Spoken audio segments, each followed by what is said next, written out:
Hi, இன்னைக்கு கார பணியாரம் தான் பார்க்க போகிறோம். இதுக்கு நான் இட்லி பேட்டர் எடுத்திருக்கேன். இதுக்கு நீங்கள் தனியாக பேட்டர் அரைச்சி கூட யூஸ் பண்ணிக்கலாம். ஆனால் நான் இட்லி பேட்டர் தான் எடுத்திருக்கேன். நெக்ஸ்ட் ஒரு பேனில் ஆயில், கடுகு, கருவேப்பிலை, வெங்காயம், பச்சை மிளகாய் இதெல்லாம் போட்டு நல்லா வதக்கிட்டு இதை அப்படியே அந்த பேட்டர் கூட மிக்ஸ் பண்ணிக்கோங்க. வேணும்னா இதில் கடலைப்பருப்பு சேர்த்துக்கலாம். கடலைப்பருப்பு சேர்த்துக்கிட்டிங்கன்னா இன்னும் நல்லா டேஸ்ட்டாக இருக்கும்.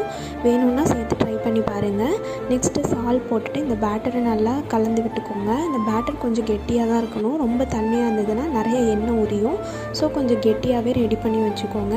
நெக்ஸ்ட்டு ஒரு பணியார பேனில் எண்ணெய் ஊற்றிட்டு நீங்கள் இந்த பேட்டரை ஊற்ற ஸ்டார்ட் பண்ணலாம். 2 சைடும் நல்லா கோல்டன் ப்ரௌன் கலரில் வர மாதிரி ஃப்ரை பண்ணி எடுத்துக்கோங்க. இது கார சட்னி கூட சூடாக சர்வ் பண்ணும்போது இன்னும் நல்லா டேஸ்ட்டாக இருக்கும். ட்ரை பண்ணி பார்த்துட்டு சொல்லுங்கள்.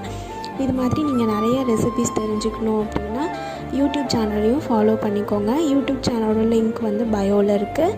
தேங்க்ஸ் ஃபார் வாட்சிங்.